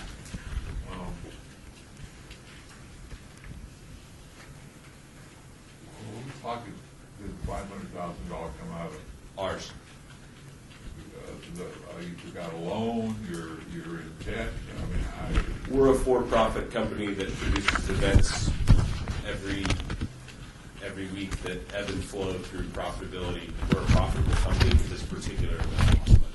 Okay, so other events around the world you put on around the country that make money and Yeah, and we would, and frankly, we wouldn't lose $500,000 if we didn't think this event had the ability to make us $1 million down the road several years from now once we build it into what we believe it can be. So the money, the $300,000, did we buy some stock in your company? Are we going to make some of that million, or is it just, are we funding it? I'm sorry, that's too sarcastic. I don't agree with that. That's just doing it. Help me understand the amount of money that you paid the Elks. You said you were the largest funder of the Elks? Yeah, we a sponsorship with the Elks. We gave them $20,000. $25,000 to sponsor their events, and that helped pay for the ancillary events they did, and citywide events they did. So that's the total amount that the Elks got? Correct. There was no money from the programs or the sale of the ads or any of that? I guess, did the Elks make any money off of this event? Jim Buell for the record. Bob, we did. Bottom line, we raised about $90,000, just shy of $90,000 in sponsorship money. $25,000 of that came from the PBR, for which we are eternally grateful.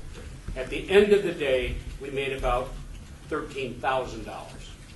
Okay, that will eventually, we hope, be able to be sent along to charities. Okay, did that answer your question? Well, it does. So basically, this commission gave you $300,000 and $25,000 of that went to the Elks. Well, the $300,000 was gone directly. Yeah, that went into rodeo expenses. Rodeo expenses. Okay. So knowing that sort of And what... the $25,000 from them came out of a different company? No, it came from our company. But the way that the event was structured, we have produced a bull riding only event in Las Vegas in May for a number of years. Right. So in order to take on the additional expense of the rodeo, which was part of the Eldorado days, Right. There was significant additional expense for us to put on the rodeo portion.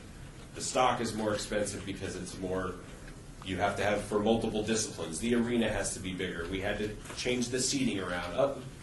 Various other costs associated with producing a rodeo versus just producing a bull riding event that we used to do in the Mandalay Bay is where that $300,000 came from. In order to build the brand, support the event, continue the buzz and action around the overall Eldorado Days brand, we invested $25,000 with the Elks because the better those events are, the more tickets we're going to sell down the road. So the better the events that happen around Eldorado Days are. Maybe we didn't sell us any tickets this year, but if the Whiskerino contest is great and the golf tournament is great and all these other things are great, that builds the Eldorado Days brand and helps us so that eventually we don't have to come back here and ask for the additional money to put the rodeo on as part of this.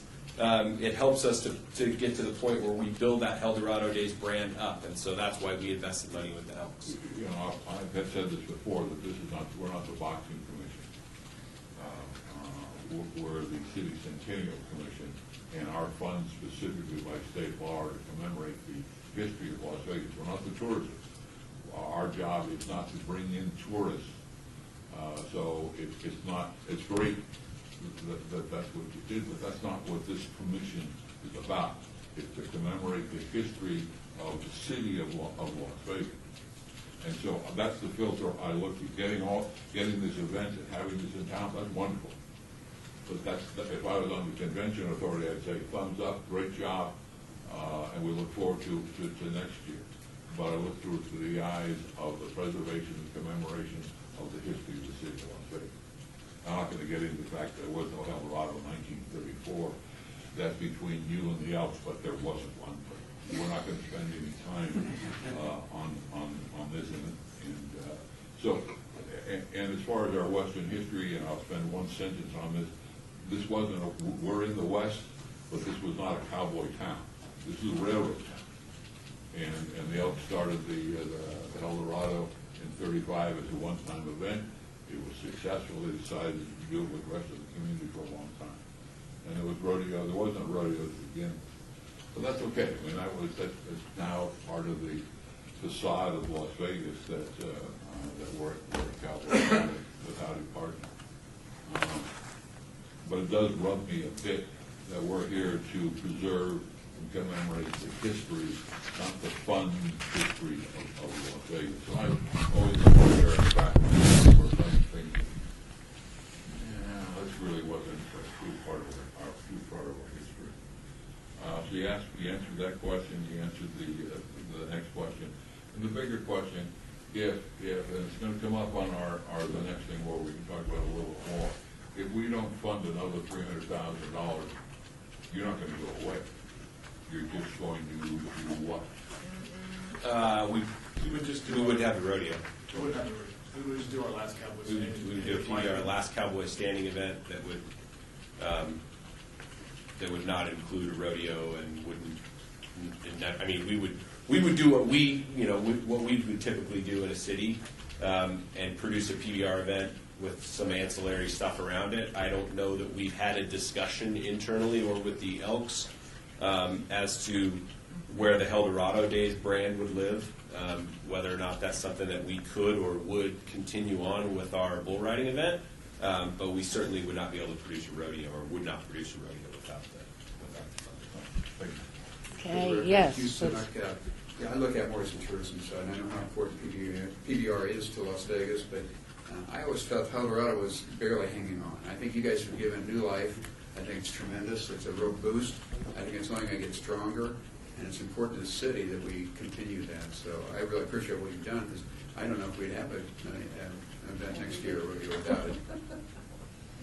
And it was wonderful you brought the bowls down, because I think as the word gets out and the marketing's a little stronger, the excitement that can be made to these others, and knowing what was done down on Jackie Conway with Scarino and the pageant, we need to do more with that, the pageant for sure, and getting that word out. But I certainly agree with you. I mean, we were holding on by the bare chinny hairs. And so if this can build and go, and hopefully one day we'll have facilities downtown where we can do so much of this downtown, whether you do pieces of it continuously out in the county or whether it's all down here. But Eldorado is so very special to us, and it's something that connects generations, and the next coming generation needs to know about it. So I echo what you said. I just it was wonderful. We have to do more with our parade too. Try though we may. Excuse me, one last question is, how much did you lose off the rodeo? We collectively lost $500,000 on the event. I don't have the books specifically in front of me. But on the event, everything? On the total, the festival, the everything. The tickets weren't completely broken out separate, so it's hard to say which event you would have lost it on. an expense in the rodeo. It costs a little $500,000 to produce the rodeo. If that's the number you're looking for.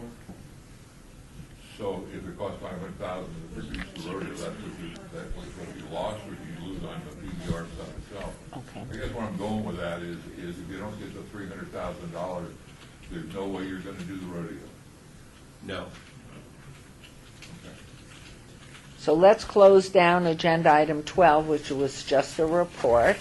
And since Member Stoll has moved into money, and we will go to agenda item 13 here, which is discussion for possible action regarding a grant request in the amount of $300,000 from Chase Boberg, Senior Marketing Director, Professional Bull Riders, for the production of the 2017 Eldorado Rodeo. And did you report on this piece already? Was I sleeping, or did I just read through it?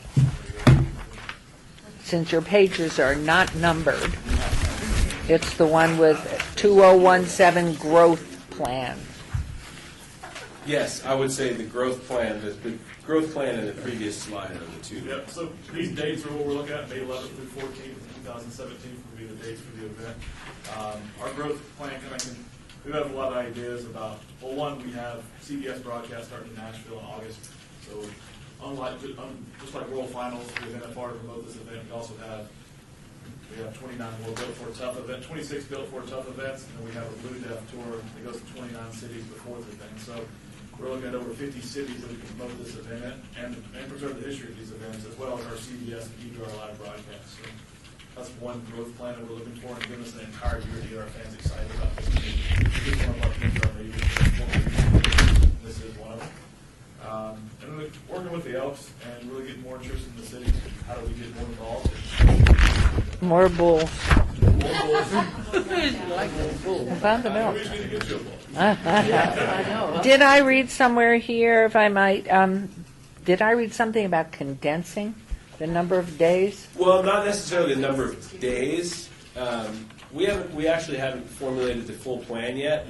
We're talking more about condensing the time frame just to try to get the rodeo performances out of the heat a little bit. In fact, if we could build the economics correctly, we could potentially even expand a day to have more evening performances. But we have not fully vetted what that plan looks like yet. We just know that from our key learnings, it was hot and it was a long day. To ask fans to be out there for the full boat. So we love the atmosphere. we want the festival type atmosphere. We felt like that was a big a key draw, and also a great way to highlight the history of Las Vegas, not only with the wall but with having some of the Las Vegas themed assets on site, like the neon boneyard and those types of things. So we think that's a key component of the experience. Obviously, the rodeo and the bull riding are also key components. We want to just make sure that we can package it in an environment where somebody can come there and it's not over some burden to be there in 100-degree heat for a long period of time. I don't know whether you've looked into it or even if there's any appetite on the part of the owner, but Derek Stevens, or the Stevens brothers, who have the outdoor entertainment site, which is the old Clark County Courthouse site. He brought down the basketball court from UNLV to kick off the season last year.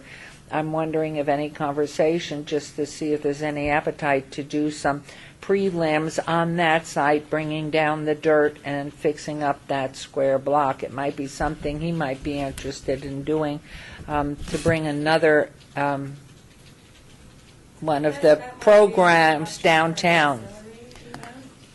So, and to do another downtown, but also work through it. So just a thought to contact Derek Stevens at the D. They've been a partner of ours in the past for World Finals, and I know Jeff Victor, I believe, is now. Right, he works with him, yes. And so that site, I mean, I've seen him do wonderful things with it. Yeah, I think we talked about initially, it's not quite big enough to do the whole event there. No, but you could do some things, or things. Because I think the more we can do downtown, I mean, I just love the essence of it, because it is that. Remember? This is Louise Helton for the record, and I attended the event and thought it was fabulous. The that's the reason it was it really hot? I don't know, because that air-conditioned seating area that you provided was really spectacular. I'm telling you, people would never go any other way if they had a chance to do that once. But it was really fun. That it just sort of, you had so much fun going to the event. I went to Friday night and Saturday night, and it seemed that after it was over, it would have been really fun if there had been something right after, like you had the hay bales and set up, but the stage would be kind of cool if there had been a little concert or something. So I don't know if. Yeah, we'll certainly look into more of that. There are time restrictions with that particular lot in terms of when we have to be out and stuff like that. Yeah, so. but maybe if you did do that small thing at the downtown location, I don't know. Yeah. I am not an event planner like And We're certainly certainly- Jeff we're is, certainly open to ideas to make Jeff's a this good bigger. contact. Patrick Hughes now is FSC, Yes. and certainly the bands that would love to come in and do country western or something. But Patrick Hughes for FSC as well. But I think that could be great. So is there, yes? Mayor and Commissioners, I'd also like that, because I was there all 3 days and working with them with the Elks. Everything that we had in our contract that we wanted them to do, they absolutely lived up to it, if not far exceeded it, in my opinion. And very thankful that you went, Louise, so that you could see that fun experience. But they did create everything that we had asked for, having the history of Las Vegas, the videos, the Centennial logo, everywhere. And one thing that I would like to ask that we don't do if we approve this and move forward next year is we had a booth in their sponsorship area. Centennial doesn't really have anything to have a booth with. Like, they don't have stuff to fill a booth with. I did work with the Mob Museum and the Natural History Museum and Clark County Museum, and we kind of showed time with them coming in and out. But it was probably space that they could have used for somebody else. They more than have the Centennial logo well represented. So if we do this, I would like to ask that we don't have a booth next year. But if we did have a group and we had books on Las Vegas history, that would maybe be a real. Well, I think we But would we need to also, plan we it, can so we did. also partner with Elks, because that's kind of what we ended up doing. We opened up the wall so that we didn't make us look like we were. And are you talking about like a book for sale? But because there are books on Las Vegas history that are really pretty fabulous. And if people attend things, or if some of the pictures that they saw when you're walking into the event, if any of it piqued anybody's interest to say, gosh, this is so cool. And then something, as you're just wandering around, while you're waiting for the event to begin, there were different booths. It was mostly just finding, it was mostly food is the way that I recall it. But it just seemed that if you had something like that, if we had planned it, I think if we can get that and just work with the Elks and plan with the Elks booth, that's better than us just having a standalone booth alone, because I just couldn't have. Well, and they're set up to sell there too. Yeah, and they are. As are we. We could do something through our merchandise program or something too if that was interesting. Member Holton, go ahead, and then Member Pike. That was it? Member Pike? Just a couple comments. Unfortunately, I wasn't able to go this year, and it does sound like it was fabulous. This is one of those things that I think is really important for the strategic plan as we go through this, because we've been talking about Eldorado Days for a number of years, and this past year we took a little different tact with it. But I have to question, when we looked at the formula that we have for acquiring buildings, and we had a conversation about things that are for private groups and private gain. And we're looking at something similar, though. Well, we have the benefit of having the history portrayed there. It's almost like we're at cross purposes, and that may be a good thing to discuss when we get to that point. We're not so comfortable with maybe allocating Centennial Fund public dollars to a private group for the acquisition of a building or improvements to a building, but we seem like we're somewhat comfortable in this situation. So it is somewhat an issue for me. Member Brown, and I have to say, in support of the event, that, having been raised here from a little, I don't remember when I wasn't exposed to El Dorado and the parade, and obviously, there aren't many black cowboys, so I wasn't, the rodeo wasn't really something that you were welcome to. But I really like preserving the El Dorado as much as we can. because we have no history here. You know, as someone that's been here for 71 years, I mean, we have no history. And anything that can preserve some of our history, I'm pretty much in favor of. I don't, you know, the rodeo is certainly something that I would never even think about. And but I would hate to see it go away, because it's almost like tearing down another building, in my opinion. You know, so I don't know. I don't like us having to spend the money. I don't like you losing the money. But in my opinion, I think from my experience, that $500,000 that you invested is really an investment. And I like the fact that you talked about starting it earlier, because I would like to see more kids from the community be able to take advantage and be exposed to what's going on in the city. Great.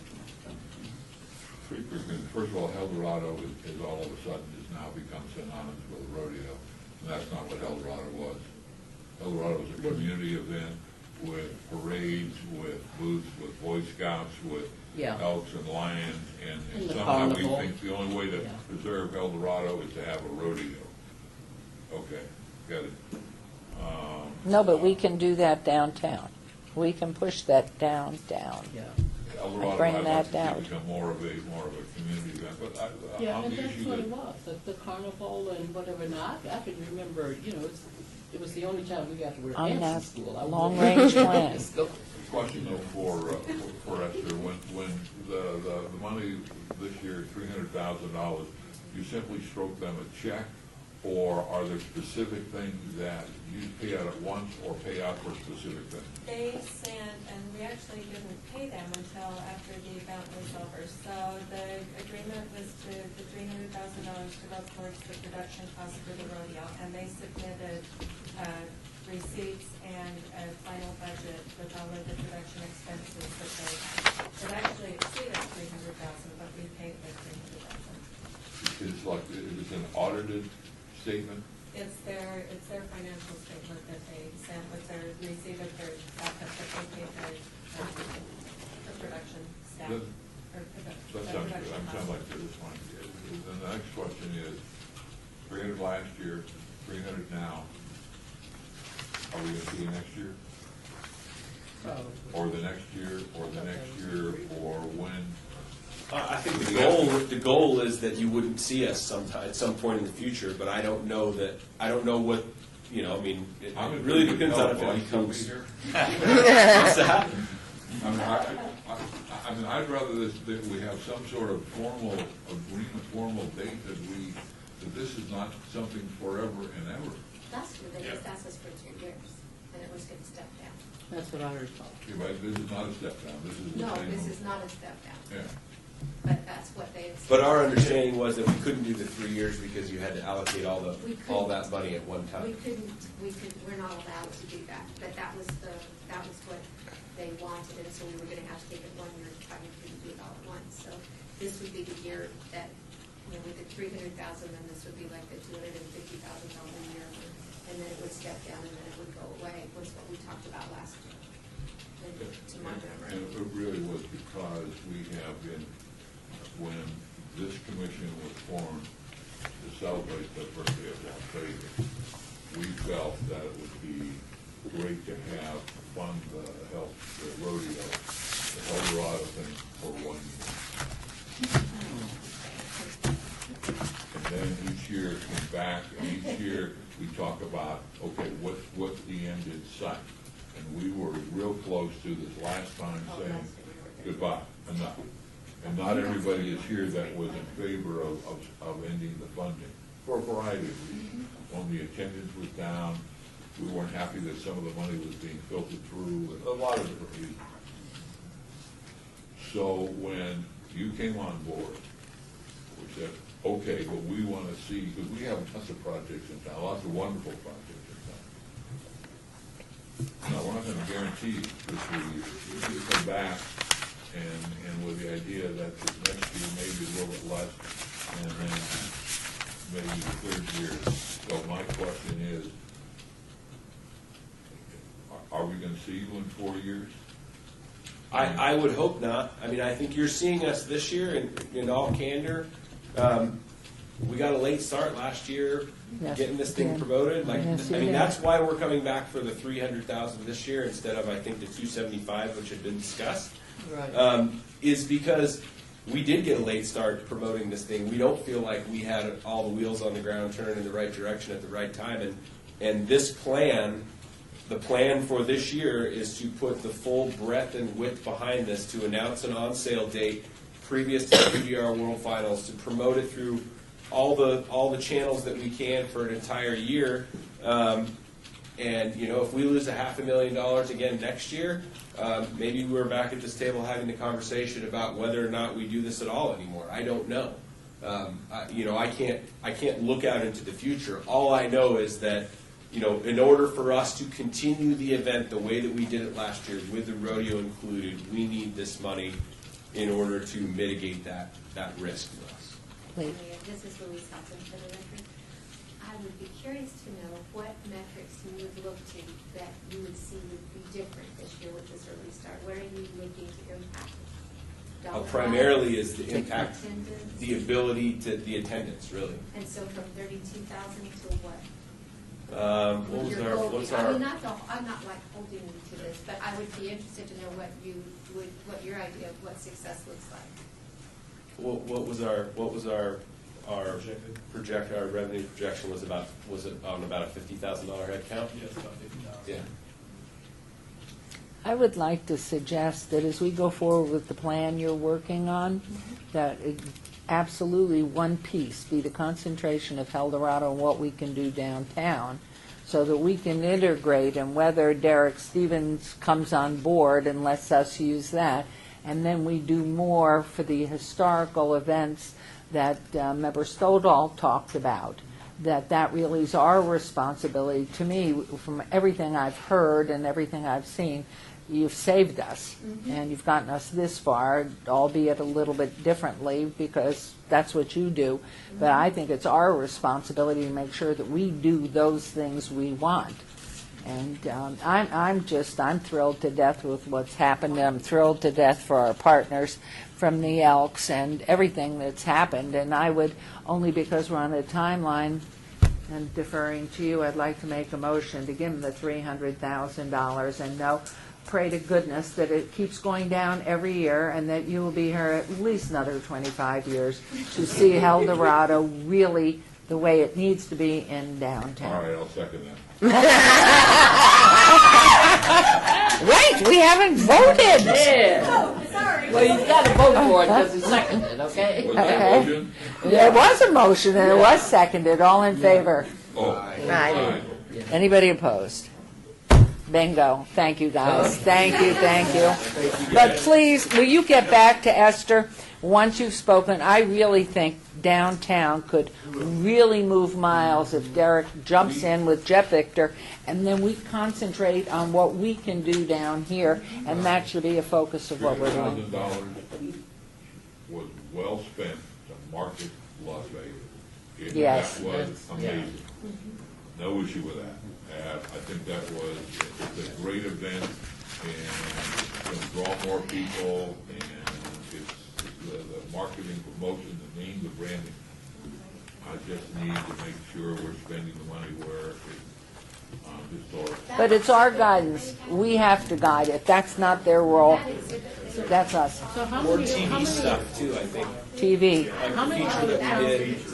Let's build a lead-up feature But that put it a whole rolls into section the in your Eldorado committee. Days week that helps promote the event. I mean, now that we have that kind of time, we can build 3 or 4 of those television features that we lead up into broadcasts to promote, to help us sell tickets, but also promote the history of the city and what the. Well, and of course, with our huge social media, we have great social media coming out of the city, so we can jump on board with that and put them on there. So I just congratulate you all and thank you for every one of you for all that you did to keep us alive and going forward. so we'll double the Thank you. tourists next year, see, and that'll be Yeah. awesome. That's right. Thank you. Thank you. Thanks. May I, just one less than a minute. My name is Jim Buell, and I'm going to talk for less than a minute. I just want you all to know that our experience as Elks, working with the PBR this past year, has really been excellent. They have done everything they indicated that they would do. We've had absolutely no issues whatsoever. And it's really been a great experience, and I look forward to that same thing next year. Thank you very much. And I just had a thought. Clark County School District, name the bowls. Oh, that's good. We did do farm days this year. We continued that. But they could be an art contest or something, name the bowls from El Dorado. Our biggest Or new the bowls. city commissioner with the most bowls. Centennial Commission? Council. If I may respond to that, Madam Mayor. My name is Beverly Salhannock. I am a member of the executive board of El Dorado. I'm also past trustee of the Elks Lodge. And thank you very much for being our MC, or our Whatever, our MC right. at Whiskerino. It's an event that I chair. One of the things that I'm already looking at is asking Las Vegas high school students to design the El Dorado float for the Elks, and to try and figure out other ways to bring particularly Las Vegas high school into things like our art show. Excellent. And other ways, because that exactly is what brings the community back in, is by bringing the Well, I'm an alumni, so don't think. Thank you. Thanks so much. Thank you. Okay, this is we're on schedule. Esther, this is you. Agenda item 14, possible action regarding a grant request in the amount of $135,000 from Esther, Executive Director of the Commission for the production of the parade. Yes, good afternoon, everybody. Mayor. We had an awesome parade this year.